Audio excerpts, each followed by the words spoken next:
어떤 사상이든 그것은 결과들을 초래합니다. 때로는 좋은 결과를 내기도 하고 때로는 나쁜 결과를 가져오기도 하죠. 또 때로는 칼 마르크스의 사상처럼 대학살의 참사를 초래하기도 합니다. 1818년 독일의 트리에에서 태어난 마르크스는 공산주의를 처음부터 발명한 것이 아니었습니다. 그러나 레닌과 스탈린이 소련을 건설할 때, 마오쩌둥이 공산주의 중국을 건설할 때, 북한의 김씨 가문부터 쿠바의 카스트까지 셀 수 없는 다른 독재자들이 공산주의 정권을 건설할 때 그의 사상은 기초가 된 것이었죠. 마침내 스스로 마르크스주의라 부르는 이 정권들과 운동은 약 1억 명의 사람들을 살해하였고 10억 명의 이상의 사람들을 노예로 만들었습니다. 마르크스는 노동자들, 특히 육체 노동을 하는 노동자들이 자본가들, 마르크스 표현에 의하면 공장과 같은 생산수단을 소유한 사람들에게 착취를 당하고 있다고 믿었습니다. 물론 자본가들은 스스로 육체 노동을 거의 하지 않았던 사람들이죠. 마르크스는 자본론이라는 저서에서 오직 노동자들의 혁명만이 이러한 부정을 바로잡을 수 있다고 썼습니다. 그렇다면 그가 의미한 노동자들의 혁명은 어떤 모습일까요? 마르크스와 그의 동료 엥겔스는 공산당 선언에서 아주 자세하게 적어놓고 있습니다. 그것은 재산권과 상속권의 폐지, 그리고 신용의 중앙 집권화, 통신, 교통의 중앙 집권화라는 것을 포함하고 있습니다. 물론 다른 수많은 분야들도 이와 같은 방식으로 진행할 것을 제안하고 있죠.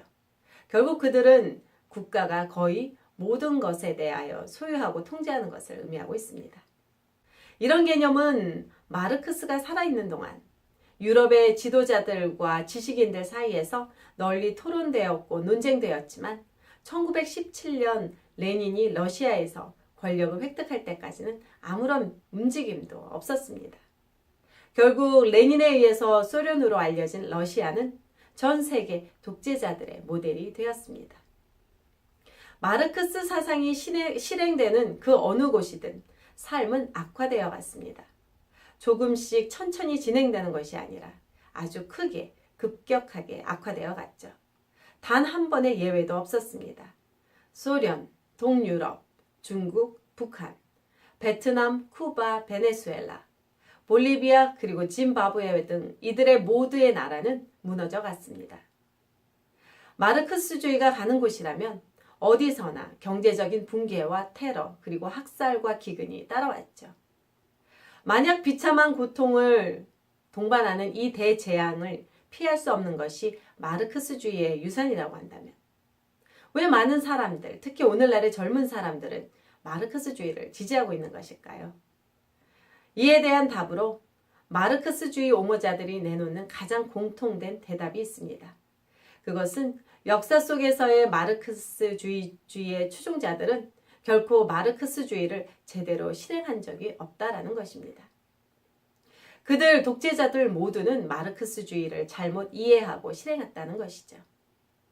그러나 우리가 아는 바에 의하면 마르크스는 본질적으로 인간이 가진 모든 것을 공유하자는 사상입니다.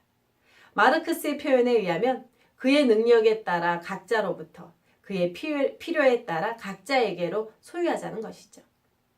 아마도 이 말 자체는 좋게 들릴지도 모릅니다. 그러나 이것이 의미하는 바는 우리에게 큰 의문점을 남겨줍니다. 문제는 누가 능력에 따라 소유를 결정해 줄 것이며 누가 각자의 필요에 따라 소유를 결정해 주는가입니다. 그 답은 바로 국가입니다.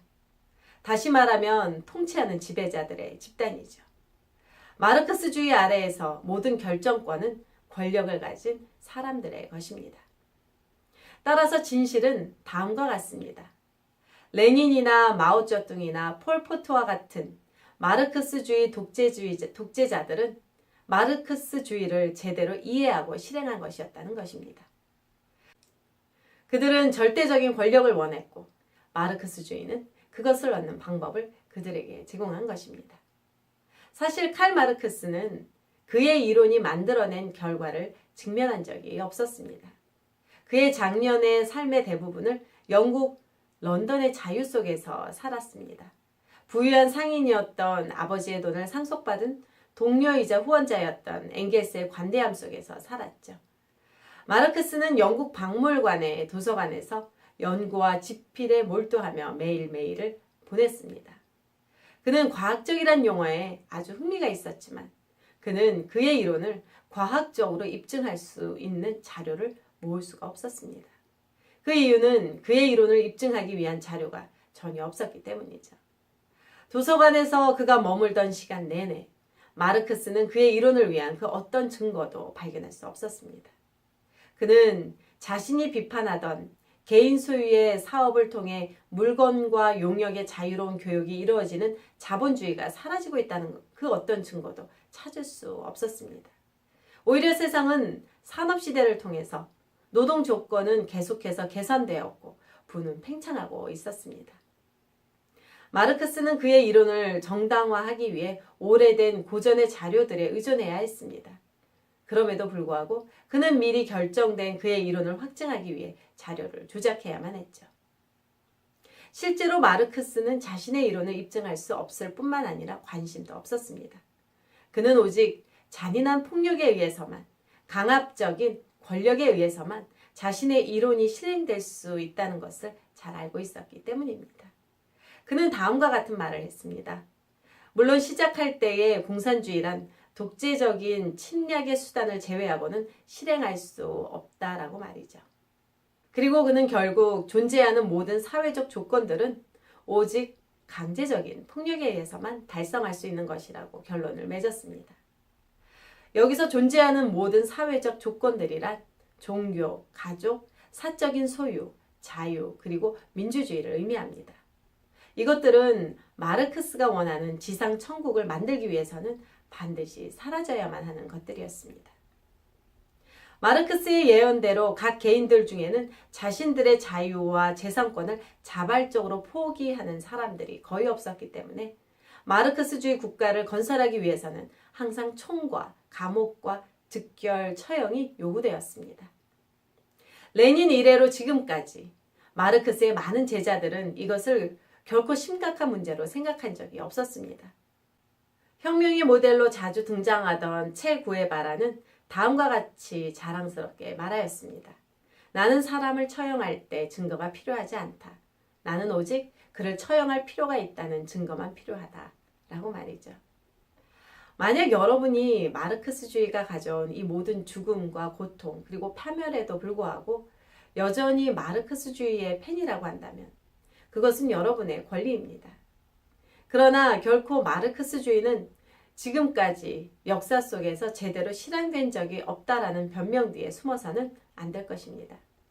그리고 여러분은 마르크스주의가 역사 속에서 수많은 독재자들의 그 대학살을 통해 지금까지 제대로 실행되어 왔다는 것 또한 인정해야 할 것입니다. 핸더슨 신학대학교 김에스더였습니다.